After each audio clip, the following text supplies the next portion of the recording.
So the president gets criticism sometimes for saying all the right things, but not having enough of a follow-through. And I want to get a reaction here from a young climate activist. He's from an informal settlement here in Nairobi, Jeffrey Mboya. You're only 23. You're active about these issues. What's your reaction to what President Ruto said today?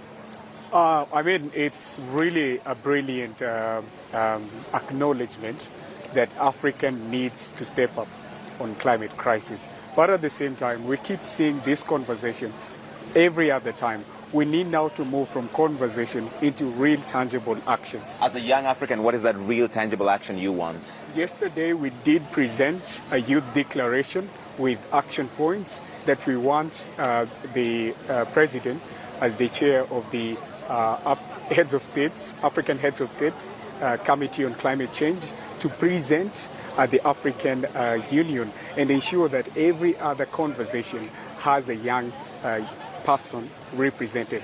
You've been telling me that you come from an informal settlement here, what some people might call a slum, and you feel that the urban poor are not being considered in the climate conversation?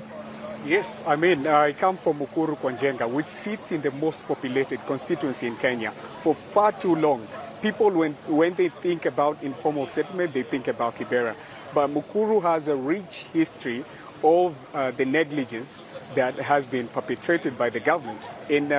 In 2011, this month, we had over 100 people who were killed because of an oil spillage that flowed into the rivers and caused a huge fire. So it's a matter of prioritizing the poor people, those who are affected, the most vulnerable, at the core conversation of climate change. And that's all coming up.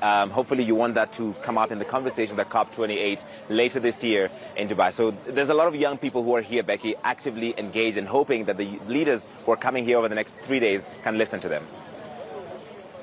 Yeah, and you know what, Larry? It's so important that we hear from them. So thank you for bringing him on. And it's so important that we understand climate crisis through everyone's perspective at this point. Tangible action is what he is calling for. He's absolutely right to call for that. Thank you.